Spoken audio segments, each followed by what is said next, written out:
지난주에는 성도는 하나님과의 화목된 자로서 우리 몸의 부활을 확신하며 그로 인하여 즐거워한다고 했습니다. 오늘 본문은 두 세계를 말씀하고 있습니다. 하나는 아담을 머리로 하는 죄와 사망의 세계이고 또 다른 하나는 예수 그리스도를 머리로 하는 의와 생명의 세계입니다. 이 세상에 있는 모든 사람은 반드시 이 두 세계 중 하나에 속하여 있습니다. 중간은 없습니다.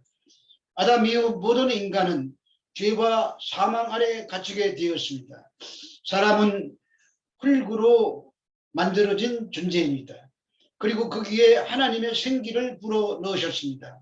그래서 사람이 하나님의 형상을 닮은 존재가 된 것입니다. 그런데 하나님께서 금하시며 따먹지 말라고 하신 그 열매를 따먹고 말았습니다. 뱀의 유혹에 넘어갔기 때문입니다. 그래서 아담에게 사망이 찾아왔습니다. 그 이후로 모든 인간은 죄와 사망 아래 갇혔습니다. 아담이 범죄함으로 하나님의 형상이 깨어지고 이제는 흙만 남게 되었습니다. 그래서 흙은 흙으로 돌아가야 하는 상태가 되고 만 것입니다. 창세기 3장 17절에서 19절의 말씀입니다. 아담에게 이르시되 내가 내 아내의 말을 듣고 내가 내게 먹지 말라 한 나무의 열매를 먹었은즉 땅은 너로 말미암아 저주를 받고 너는 내 평생에 수고하여야 그 소산을 먹으리라. 땅이 내게 가시덤불과 엉겅퀴를 낼 것이라. 내가 먹을 것은 밭의 채소인즉 내가 흙으로 돌아갈 때까지 얼굴에 땀을 흘려야 먹을 것을 먹으리니 내가 그것에서 취함을 입었음이라. 너는 흙이니 흙으로 돌아갈 것이니라 하시니라. 아담이라는 이름의 뜻이 흙입니다.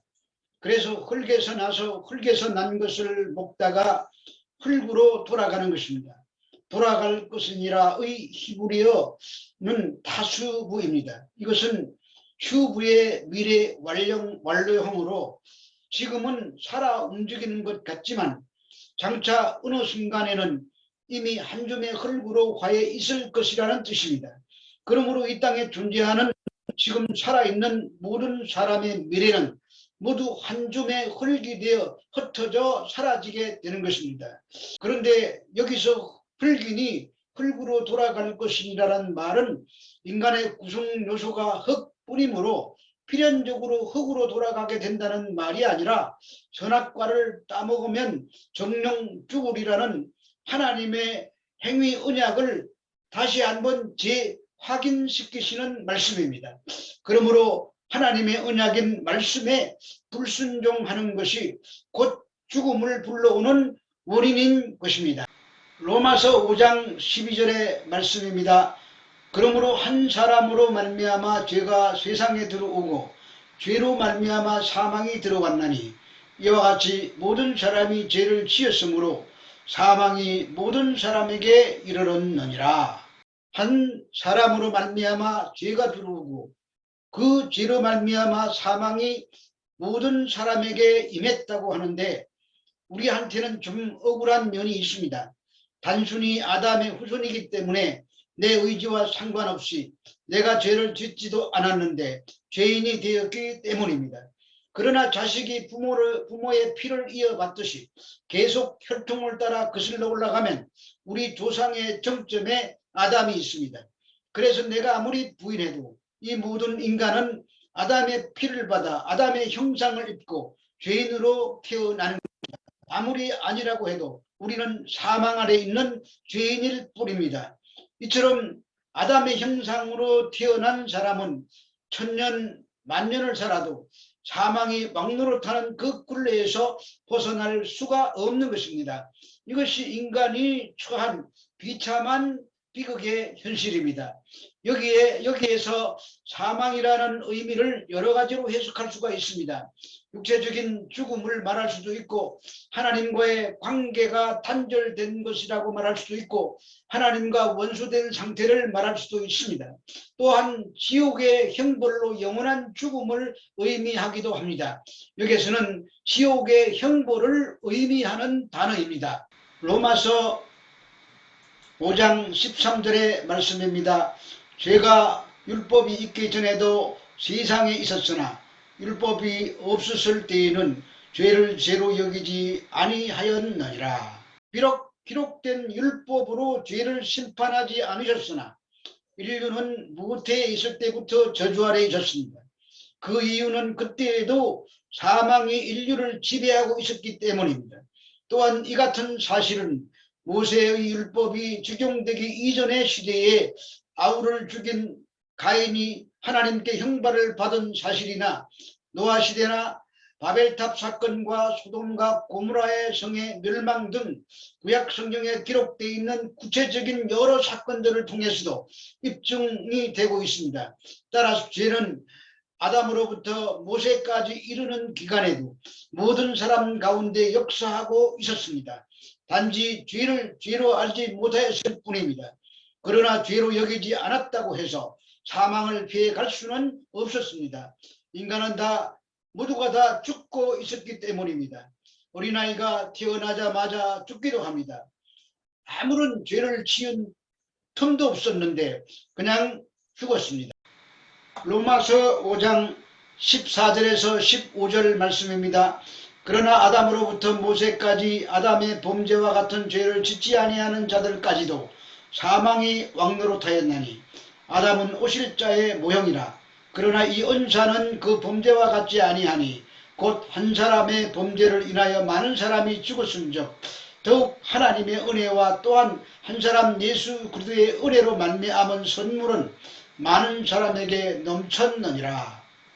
아담으로부터 모세까지 율법이 있기도 전에 사망이 왕이 되어 있었습니다. 스스로 착한 일을 많이 해도 사망의 권세를 이겨낼 수가 없다는 말입니다. 이것이 아담 아래 있는 인간의 현실입니다. 사망에서 탈출이 불가능합니다. 우리는 스스로 자신을 살려낼 수 없는 죄인에 불과합니다. 그래서 사망이 왕노릇했다고 하는 것입니다. 여기서 사망이 왕노릇하였나니라는 구절을 헬라어로 보면 에바실류센 호 아나토스인데 아담의 범죄와 같은 죄를 짓지도 않았는데 사망이 왕권을 잡았다는 뜻입니다. 고린도전서 15장 45절에서 49절의 말씀입니다.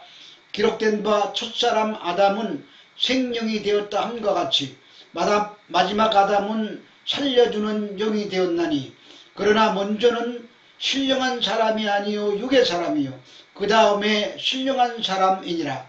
첫사람은 땅에서 났으니 흙에 속한 자이거니와 둘째 사람은 하늘에서 나셨느니라.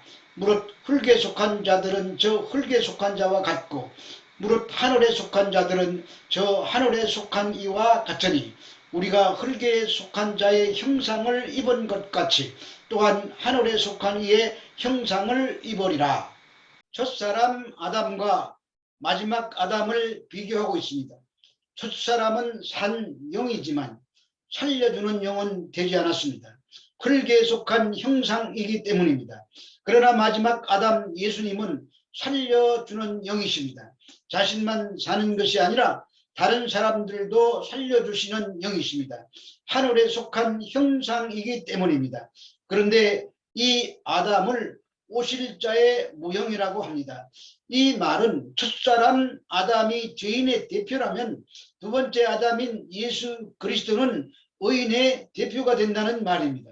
첫사람 아담 때문에 아담 아래에 있는 모든 사람들이 사망의 종노릇을 했습니다.